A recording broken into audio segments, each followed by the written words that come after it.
I'm Kwong Chen from Griffith University from Queensland. It's just always amazing to be in ANZAHPE because there's all these lovely friends that you actually catch up once a year, and I'm thoroughly enjoying myself this year because there's so much happening and all these interesting topics that we can collaborate on.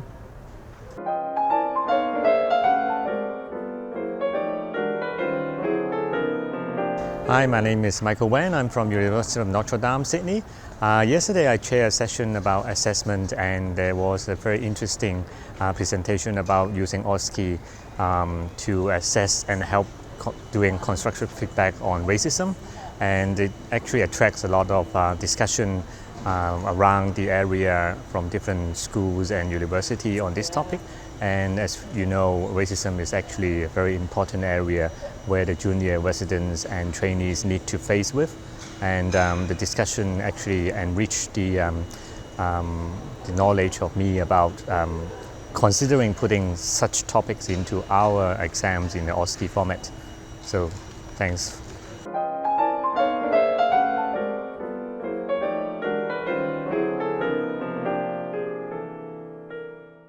So I'm Scott Preston. I'm a medical educator from Queensland, work with General Practice Training Queensland.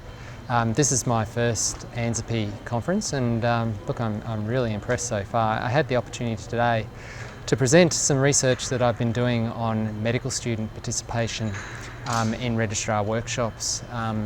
And I was delighted to get the feedback afterwards. Numerous people came to me and said, you know, this is well and truly a worthwhile project. It's been a problem that we've been dealing with, and we're thinking of means by which we can promote general practice.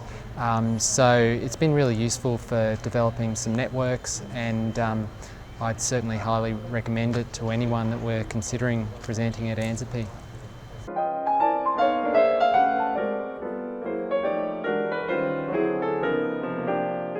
Hello, I'm Vishna. I'm from the International Medical University in Kuala Lumpur, Malaysia. But I'm here at ANZAHPE to promote actually the Ottawa 2020 conference. It's in Kuala Lumpur. Ottawa is about assessments and evaluation of programs.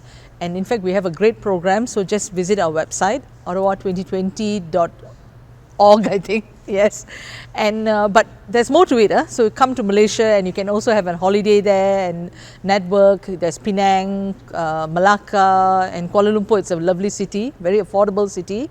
So do come for Ottawa and do come to have a holiday. Thank you.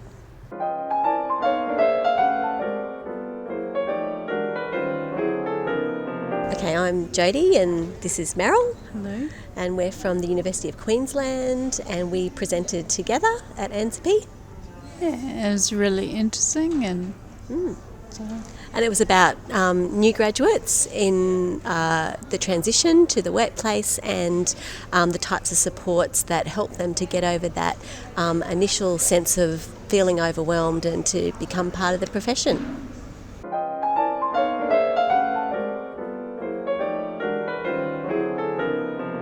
Hello, I'm Saw. I'm actually from Malaysia, from International Medical University.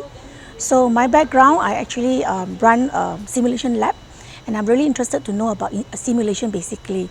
And in this conference, what I did was I attended a session and we had a discussion. It was very interesting because she showed us the virtual reality and how virtual reality can be translated into teaching, how we can make more interesting, more interactive for students. It was really nice.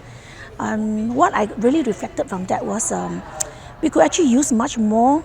Instead of just showing anatomy part, we can use it to basically how do we translate into simulation with more action, like something like basic life support, maybe, or maybe even an emergency where a patient collapse. I think this will be even more added value if you could just do something about that.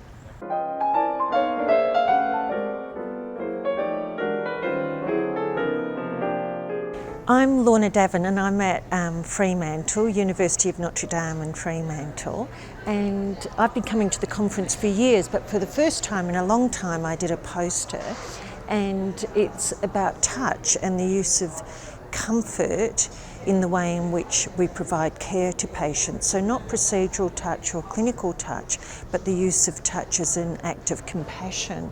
And so I talked about that in the context of the Me Too movement and how within the health system it's such a complex construct anyway. And what I found with the interns that I interviewed, and they kept journals for me, was that it gave insights into their voice and their perspective about their discomfort around touch and their fear of erring on the side of coldness, but it also highlighted the patient's perspective and how patients wanted to be at times held and have someone hold their hand or provide comfort through touch.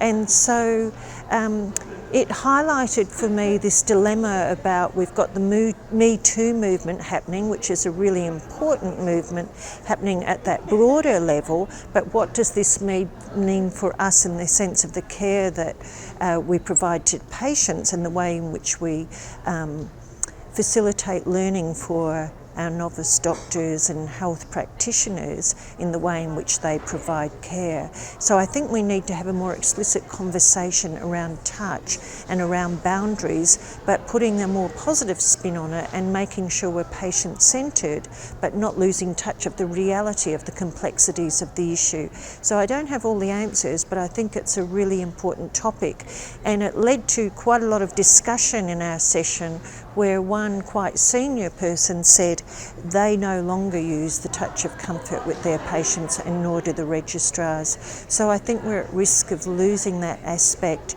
and that's at the same time when, you know, our population is ageing, we've got social isolation, and we've got technology getting in the way in which we provide care. So it's a complex issue, but one we need to talk about more.